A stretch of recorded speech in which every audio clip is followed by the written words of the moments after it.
Welcome to all sins and commandments alike. This is Griever, your guys' host as always, bringing you guys Dragon's Judgement, episode 15, review for the final season of 7 Deadly Sins, also known as Nanatsu no Taizai. Man, I really still, by the time we're done this series, I'll have finally found a way to shorten that title and it'll be too little too late. Either way, this episode, okay. Now we're into part 2 of the final season. This is where part 2 really takes off. You could call it the end of the last one. This was sort of the cop-out that Nakaba did in the manga, thinking that we were sort of ending the series. The series was ending. We weren't going to find out anything but the Supreme Deity. We weren't going to get happy endings for everybody. We were going to get this epilogue. They were going to go away. Elizabeth and Meliodas were going to go away. Everything was going to be cool. Then this happened. Now, let's talk about the key things. The key things that are good about the direction of the story and the direction of this episode. Number one, I like the way they handled the Zeldris stuff here with the Demon King and the Cusack stuff. Very similar to the manga, but staying on point sort of idea. Adding a couple, a little more insight, more tidbits. It might have just been the subtitles once again. I reread the chapters and stuff, and I remember being mad about certain ways things were handled, but I'd have to go through all the reviews to see what I meant and blah blah blah. So basically right now, this doesn't seem too bad. It'll seem bad later, trust me. I do remember the original problem with this. But what ends up happening is that Cusack and Chandler wake up. I never liked the idea that they woke up. They broke the punishment made by the Demon King and fused like a final, and his power of crisis was literally killing him but making him stronger. The fact that Mael attacked them and they managed to defuse, I always thought that was stupid. I always thought that was weird. Like, the punishment was they were split forever. If they defy the Demon King, then it's game over. The power of crisis will, stronger, but you're slowly dying. And then they just get to go back to their forms. I never liked that in the manga. I don't like it here. But what it is meant to do is so that Cusack kills off, and if we had had more time spent with these characters, and maybe if we had a little more backstory, we could understand this level of him basically killing the other half of his own self. It'd be like you going inside yourself and killing half of your own personality. It should have been handled much better than it was in the manga and the anime. However, it is what it is. So they find the Ten Commandments just happen, and here's another problem. The Ten Commandments just happen to be lying there. All 10 of them, oozing the power of a god. And Merlin and everybody that's chilling off in the back, Meliodas and Bond, everybody, like the Diamond Tower, the Demon King's been defeated. They're all,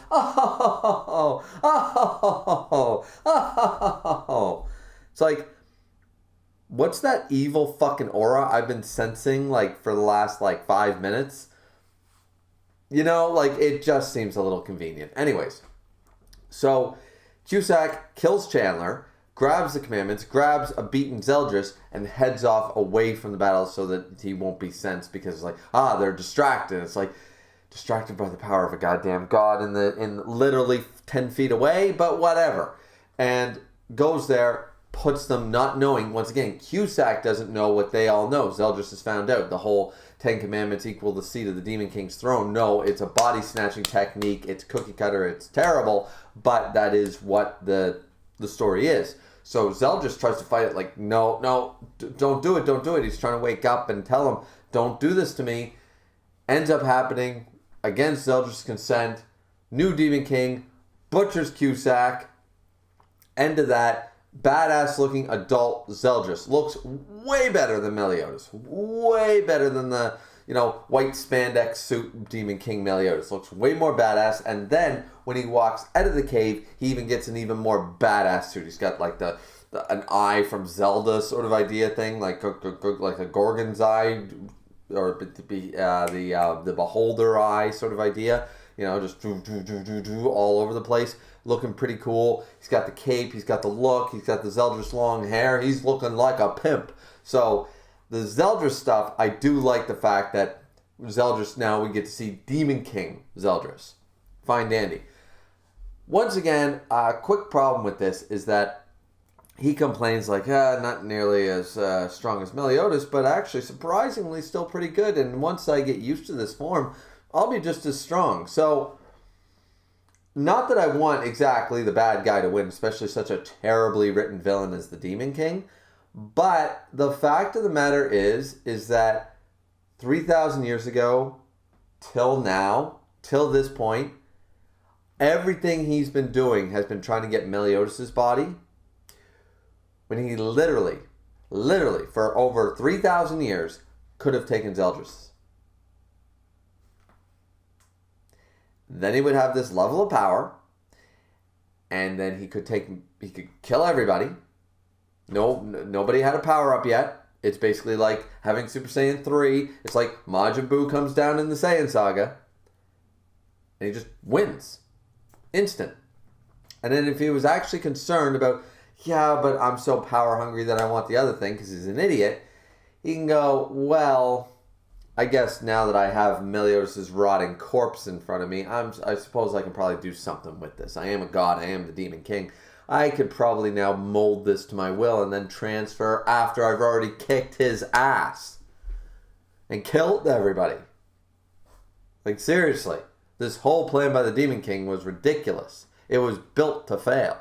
But either way, so that all happens in this episode. Zeldris, or Demon King, opens up the portal that was closing by Merlin. It's like Merlin has like instant this, instant that. But yeah, closing the gate to the demon realm, that's going to take a lot of time. And it's like, oh, sure it does. And then the Demon King rips it back open, summons one of the Endura. Now, in the manga, this was still pretty hype because we were kind of like, okay, we didn't know. We were now just tricked by Nakaba for weeks, months, about the series ending in an epilogue. Now, all of a sudden, boom, it's like, no, we're red herring. We're continuing the story, and we don't really know what to think. All we know is that there's a Demon King Zeldris. The Endura is happening. The Seven Deadly Sins go to fight him.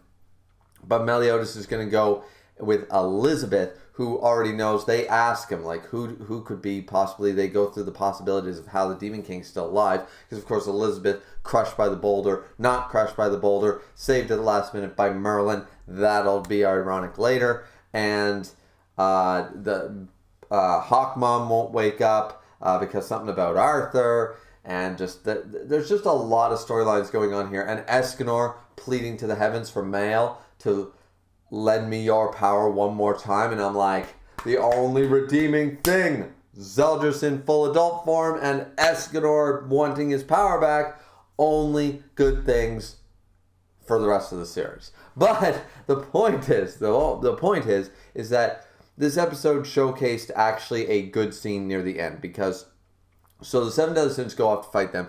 They don't tell him about Zeldris because he's like, this is between my father and my brother. I don't want to get them involved anymore. And we get the flashback with Meliodas. This was another good thing. There was one other good thing, was the brotherly, the flashbacks that we get in the manga and here in this episode, and we'll get a few more, showcasing the characters of them being brothers, of Zeldris and Meliodas' relationship prior to his defection, really is going to shape a lot of what happens here. And we delve into Zeldris' psyche because, of course, the Demon King is taking over using a Gelda sort of form, which, honestly, a little bit of incest going on here because it's not really Gelda. We all know that. And it's like, But, so, it's the Demon King literally in Gelda's form going, oh, Zeldris, how I missed you, how I love you. Like, I understand you're manipulating and stuff, and you might be a god and you think you're above incest, but, yeesh. Anyways, so that's all happening, and Meliodas and Elizabeth are now, so the Seven Deadly Sins minus Meliodas and Elizabeth and Escanor are confronting the Endura, who launches a bunch of shit into the air, and then we have Meliodas and Elizabeth at this lake, sort of meeting up with Zeldris Demon King form, and sort of they have a talk, like, and I did like this line where he says, the world cannot have two Demon Kings, Meliodas, and he goes, right, you're absolutely right, it doesn't even need one. Crack. And he's like, he's ready to go, and he thinks back to all the people that the Supreme Deity, he doesn't just blame his father, he goes, you and the Supreme Goddess, the Supreme Deity, you guys have screwed up so bad. You have countless lives, a pointless war, endless battles that end up meaning nothing, only death, destruction, and loss. And so many people have been hurt. So many people we have loved and lost through this whole pointless, futile battle. For what reason? No good reason, really. And now it's just like, you know what? I'm going to take everybody's feelings into my fist and I'm going to beat it into you now. And I'm just like, okay, this is good. Even though it's not perfectly animated, once again, there's sort of that episode 13 was really, really great, right? Episode 13 was really good. And then 14 was okay. All right, it's not 13, but okay. And now 14, we're sort of going back down a little bit. I'm hoping that once again, for certain moments coming up, they are going to jump back to that episode 13 level animation. Maybe not. I'm not holding out a whole lot of hope, but nothing too terrible. There were some bad shots. But yeah, and they have, once again, the OST is still there for a couple of scenes. Once again, the animation sort of brings it down because you're looking at them like, okay, we're looking at the crayon level drawings here, and with the great music and the great moment and the great dialogue, but bad shots.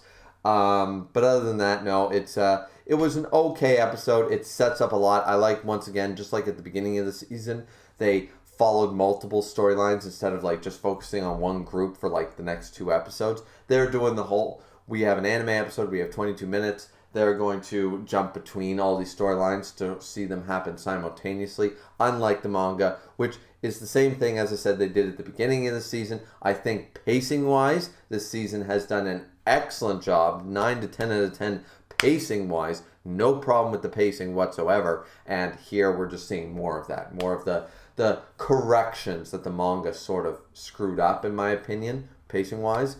But yeah, anyways, this was episode 15. As I said, not really a whole lot else to discuss. I've been talking for 12, 15 minutes. So I think it was, once again, it was okay. It's a 6 out of 10.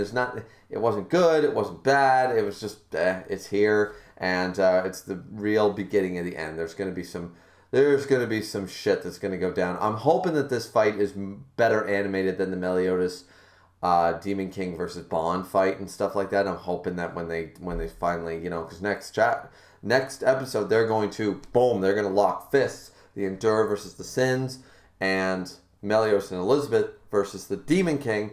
So please, for the love of God, let's hope there was some half decent animation put into the next episode. So we'll see what happens next episode.